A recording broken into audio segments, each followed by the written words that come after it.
ఎక్కడైతే యేసును గురించిన సువార్త వినబడుతుందో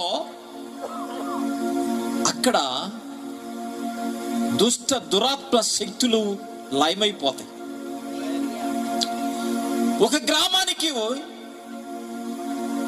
చర్చి ఉండటం మేలండి. ఏ గ్రామంలో అయితే యేసును గురించిన మాట పాట వినబడుతూ ఉంటుందో ఆ గ్రామంలో నెమ్మది కలిగించబడుతుంది.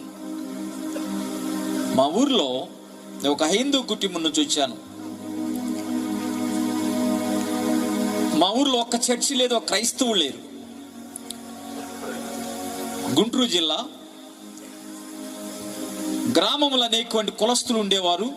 ఎప్పుడు గొడవలే, కులాల మధ్య గొడవలు. వరి పంటలో